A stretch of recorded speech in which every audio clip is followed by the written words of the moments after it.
l'invitation de Dr Elisabeth Chérif au cours d'une conférence débat sur le thème « Jalons pour un véritable dialogue social au Niger ». Mesdames, Messieurs, très bonne réception, bon début de week-end à tous, bonsoir. Entre 1992, le début des revendications démocratiques, et 2016 et 2010, il y avait eu au Niger 5 républiques, 3 coups d'État, et des coups d'État qui sont intervenus, qui ont été annoncés comme des solutions militaires à des crises politiques qui n'arrivaient pas à trouver des solutions. De 1992 jusqu'en 2016, il n'y a eu que 2 présidents qui sont arrivés au terme de leur mandat. Et jusqu'à présent, après 28 ans de pratique démocratique, il n'y a pas eu de cas de transmission, de transfert d'un pouvoir politique d'un civil à un autre. Tous les transferts se sont effectués dans le cadre d'une transition dirigée par des militaires. Entre 1992 et 2016, il y avait eu au total 28 scrutins qui ont été organisés au Niger. Et sur ces 28 scrutins, on dénombre 19 qui n'ont pas fait l'objet d'un boycott d'une partie de la classe politique et dont les résultats ont été acceptés par toutes les forces politiques qui ont pris part à la compétition. 28 scrutins, 19 qui n'ont souffert d'aucune contestation. Et sur ces 19 scrutins, l'analyse des 17, l'analyse empirique des 17 de ces scrutins révèle que seulement 3 de ces scrutins ont pu bénéficier de l'adhésion de plus de la majorité du corps électoral. C'est dire que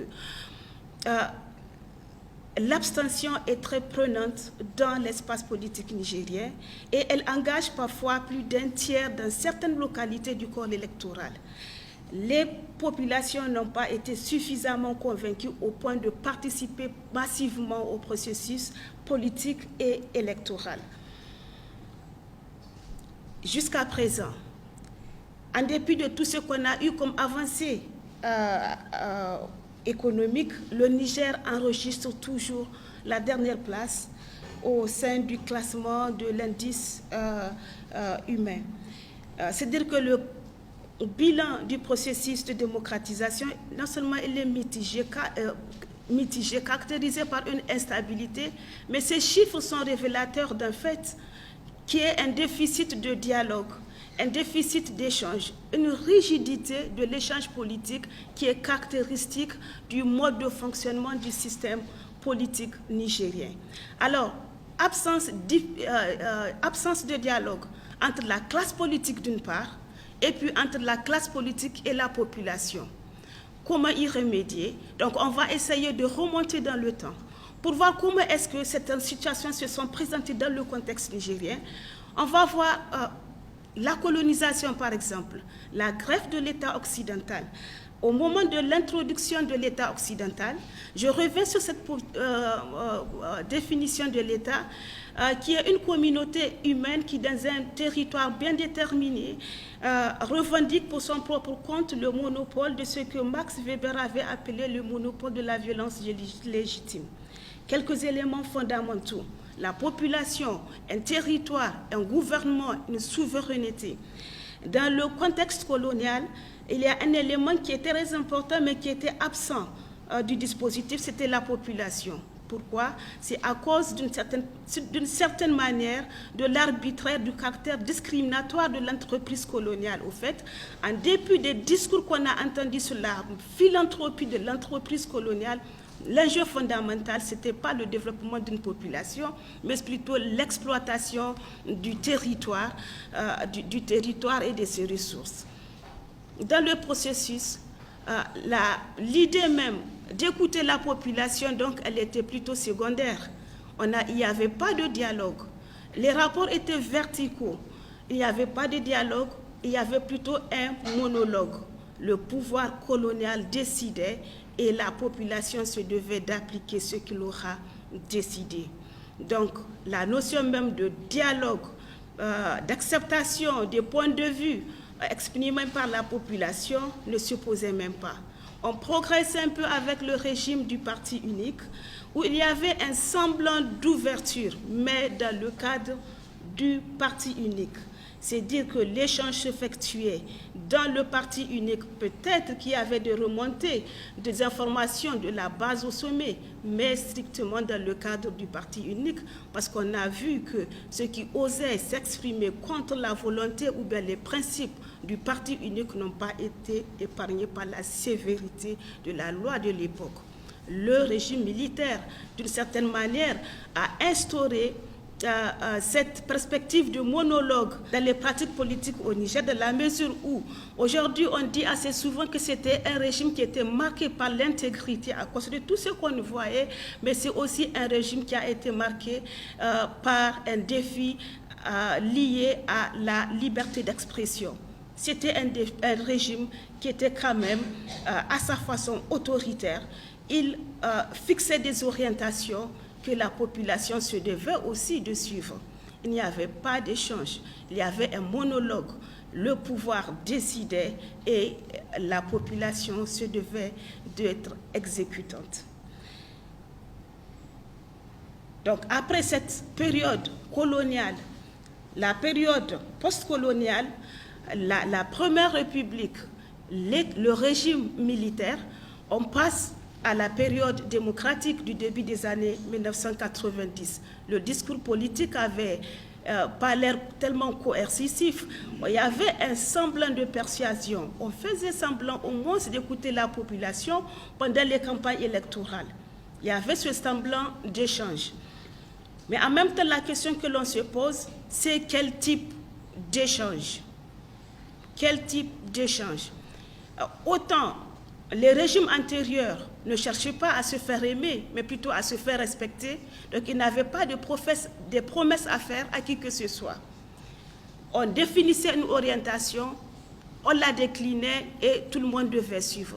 Avec la revendication démocratique, le besoin donc de la mobilisation électorale a amené les partis politiques à formuler des programmes, à faire des promesses, mais dans un contexte assez particulier. On le sait qu'au début des années 1990, nos États étaient soumis au programme d'ajustement structurel. C'est dire qu'au moment où les partis politiques s'attelaient à rédiger des programmes basés sur des promesses dans des domaines sociaux, ils savaient qu'ils étaient limités par des programmes d'ajustement structurel qui prônaient le désengagement de l'État dans ces secteurs-là. Les institutions financières qui finançaient un moment le fonctionnement de l'État ne permettaient pas la réalisation des promesses qui étaient énoncé dans le cadre de campagne électorale. Ça a créé quelque chose de très fondamental, une crise de confiance. Déjà un discours qui est dénué de toute substance. Et après, une crise de confiance. Une crise de confiance entre la classe politique et la population qui, au bout d'un certain moment, a pu constater, parce que le vit, un manque de changement dans les réalités socio-économiques des populations. Donc une crise de confiance, une crise de représentativité des populations qui ne se sentent plus représentées par une classe politique qui n'arrive pas à faire bouger les choses pour faire évoluer leurs conditions de vie.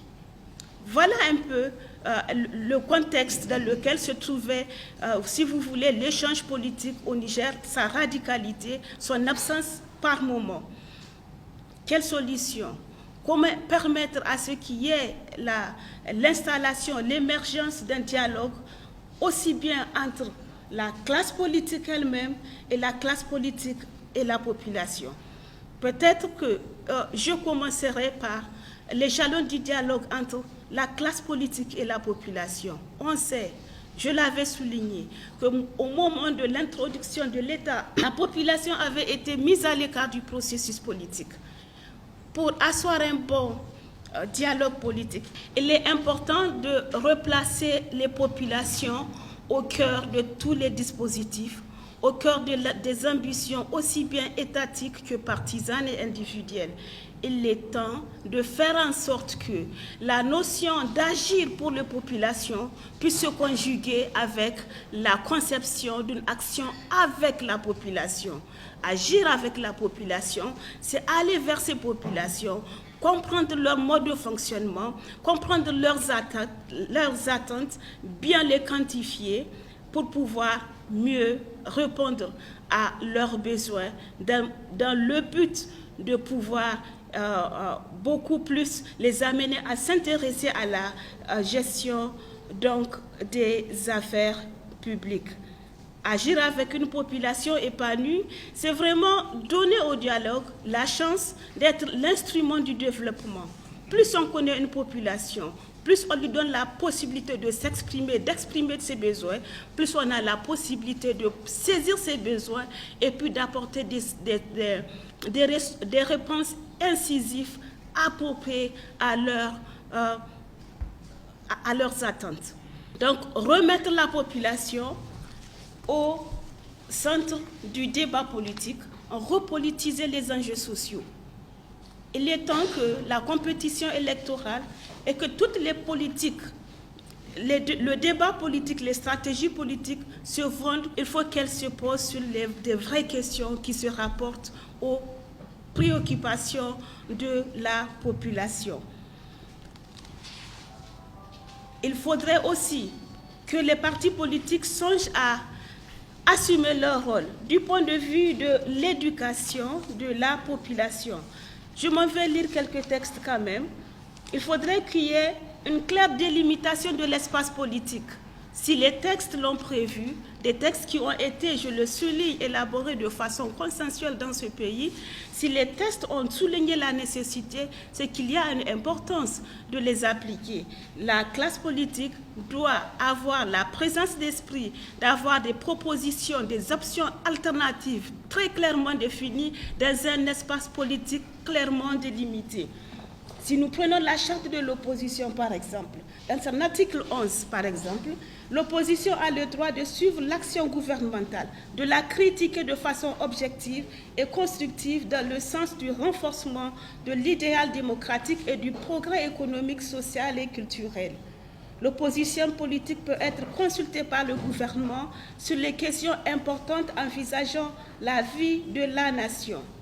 Sur la nécessité d'avoir un espace politique clairement défini, nous avons l'article 9 du statut de l'opposition, qui stipule que tout parti politique appartenant à l'opposition peut accepter de partager la responsabilité du gouvernement. Dans ce cas, il renonce à sa qualité de parti de l'opposition et fait une déclaration publique.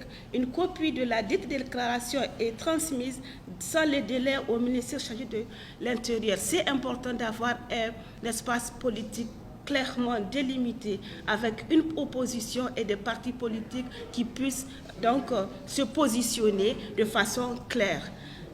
Bien souvent dans nos pays, quand il y a une menace, on dit, bon, écoutez, tout le monde va se mettre ensemble. Mais en même temps, on voit qu'en Europe, quand il y a une menace, les partis politiques ne décrètent pas la constitution d'un gouvernement d'union nationale pour aller de l'avant. On active tout simplement la conscience patriotique des uns et des autres pour pouvoir donc avancer, réaliser des objectifs, sécuriser des objectifs communs. Donc, il est important d'avoir un espace politique clairement délimité avec des propositions qui sont concentrées, axées sur les préoccupations essentielles donc des populations. Depuis 1992, on n'a pas vraiment assisté à une élection d'adhésion. On a tendance, dans notre pays, comme dans beaucoup de pays africains, de voter plutôt contre. On vote contre. On est prêt à faire des ralliements contre un régime, contre une personne. En 1993, la présidentielle, c'était surtout le MNSD et les autres. Sous la 4e République, il y avait le général Barré et les autres.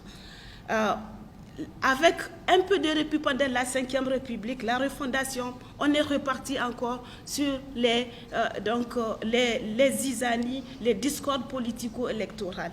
Donc il est temps un peu que la classe politique s'accorde sur la nécessité d'établir de bons projets de société qui ne se fondent pas sur la différence et sur l'opposition par rapport à l'autre, mais sur les projets concrets, sur l'ambition qu'elle a pour ce pays, pour son avenir. Le dialogue, les jalons du dialogue entre la classe politique elle-même. La question que l'on se pose de prime abord, c'est de savoir mais quelles sont les motivations de ces dialogues. Est-ce que la classe politique s'engage à entreprendre un dialogue parce qu'elle a senti la nécessité de se retrouver autour de l'essentiel, parce qu'elle a senti la nécessité de mettre un terme donc à cette culture qui est devenue presque permanente de confrontation, ou bien parce qu'elle est plutôt sommée de le faire? Quelles sont les véritables motivations du dialogue politique? Et cette question va nous permettre de faire la différence entre un dialogue conjoncturel, un dialogue concret juste pour débloquer une situation, pour résoudre un problème précis, c'est conjoncturel, et puis un dialogue qui se veut permanent, qui véhicule une culture de dialogue, de tolérance, n'est-ce pas? Une culture de compromis basée sur la recherche du bien commun. C'est important de poser la question aussi, parce que tant qu'on se motive pour des enjeux extérieurs, on sait que la solution ne serait que de courte durée. Les populations vont se rendre compte du caractère, entre guillemets, bancal de l'entreprise et puis de son inefficience, et on va revenir sur la case du départ. Qu'est-ce qu'on veut dans le dialogue? Qu'est-ce qu'on veut atteindre? Où est-ce qu'on veut aller? Quelles sont nos motivations? C'est très important. La classe politique doit aussi, les partis politiques doivent aussi trouver les moyens d'assumer aussi leur rôle dans le cadre des échanges qu'ils ont, aussi à travers donc, la mise en application des textes. Là aussi, je le répète, au risque vraiment de me répéter, c'est que si les constituants ont jugé utile de donner certains rôles aux partis politiques, c'est parce qu'ils savent qu'ils sont capables d'instaurer une culture de paix et de stabilité politique. Alors, je m'en vais lire les statuts des partis politiques, quelques articles. L'article 40, par exemple. La fonction électorale s'exerce dans le cadre de la loi et dans le strict respect des dispositions du Code électoral et des droits et libertés reconnus aux autres acteurs. Les partis politiques ont l'obligation de conduire la campagne électorale dans le respect mutuel. Dans le respect mutuel. Les partis politiques, ils ont l'obligation de promouvoir le respect mutuel. On ne peut pas engager un dialogue tant qu'il n'y a pas de respect. On ne peut pas engager un dialogue tant qu'il n'y a pas de confiance. On ne peut pas engager un dialogue au nom d'une population qu'on met à l'écart. Les partis politiques, donc, ont le devoir de promouvoir aussi la paix dans leurs échanges. L'article 42 les encourage et les incite à le faire. Les partis politiques, article 42 des statuts des partis politiques, et je rappelle que ce sont des statuts qui sont en vigueur et qui ont été votés dans un cadre collégial. Et cet article souligne les partis politiques assurent une fonction éducative de l'électorat en plaidant pour un programme, en définissant les enjeux électoraux et en sensibilisant les populations sur des questions d'intérêt public et national, de citoyenneté et de développement. Ils ont droit à ce titre à un égal accès aux médias d'État. Les partis politiques ont donc le devoir de bannir l'animosité dans les échanges, de promouvoir les éléments qui sont susceptibles de renforcer la cohésion sociale et d'édifier la nation. L'article 43 le précise. Lors des campagnes électorales, les partis politiques doivent éviter de provoquer des troubles et violences. Les auteurs de troubles ou violences sont poursuivis et sanctionnés conformément à la loi. Il y a donc des dispositifs. On a coutume d'entendre des partis politiques, peu importe les bords parler des entorses au texte du pouvoir politique.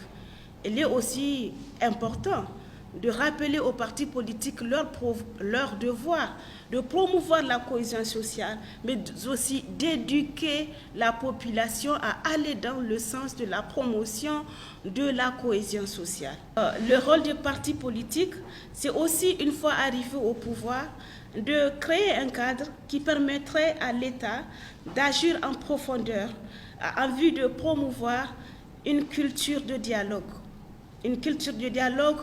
au sein de la population. Le rôle de l'État dans la promotion du dialogue, c'est permettre aux familles que nous avons de continuer leur œuvre de promotion du respect, de l'honneur, de la dignité, dès le bas âge de l'enfant. Il y a des termes assez courts, mais qui peuvent avoir une très lourde signification et qui prédisposent à l'acceptation de l'autre dans la différence, à favoriser et à encourager le vivre ensemble. Des expressions comme merci, par exemple. C'est banal. Mais un enfant qui apprend dans le cadre familial à dire merci à ses frères, à dire merci à ses parents, à dire merci à ses camarades de l'école, c'est un enfant qu'on prédispose à la reconnaissance, ne serait-ce que du peu d'effort de l'autre. Le moindre effort, il va le valoriser, il va le reconnaître, mais essayer de le valoriser. C'est très important. Des expressions comme pardon.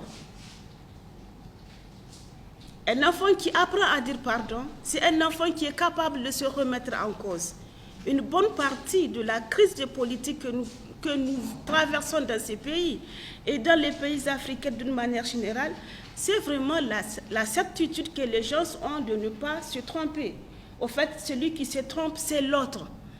Un enfant qui grandit dans une ambiance qui l'amène volontairement à reconnaître ses torts et à aller vers l'autre pour lui dire « écoute, je me suis trompé », c'est un enfant qu'on éduque à valoriser la dignité humaine de l'autre et à faire grandir le respect que l'on doit à sa propre personne. Parce qu'il y a des entorses qui ne font pas honneur à ceux qui les commettent. La reconnaissance, la remise en cause de soi. Il est temps peut-être de revoir certains chemins, apprendre aux enfants dans le cadre familial qu'au fait, aller vers l'autre, reconnaître son erreur, ce n'est pas du tout un acte de faiblesse, mais c'est plutôt un signe de grandeur et de noblesse. Nos sociétés ont besoin de réaffirmer ce fait dans la socialisation. L'État, il est temps aussi que les partis politiques, tous ensemble, les uns dans leur rôle d'exécution et les autres dans leur rôle de contrôle, puissent s'encourager mutuellement à ce que l'État puisse apporter à ces populations une éducation de qualité. On sait que l'ignorance, c'est le terreau de toutes les intolérances. Plus on est cultivé, plus on est plutôt prédisposé à être plutôt compréhensif, tolérant envers les autres. On a au moins une large d'esprit, une ouverture d'esprit qui peut permettre donc de mieux comprendre au moins la différence de l'autre. Une éducation de qualité pour préparer donc les élèves et les élites à pouvoir diffuser la culture donc du dialogue. Le faire de manière à ce que les générations à venir puissent trouver des jalons posés par des hommes et des femmes qui ont été des artisans de paix dans leur génération.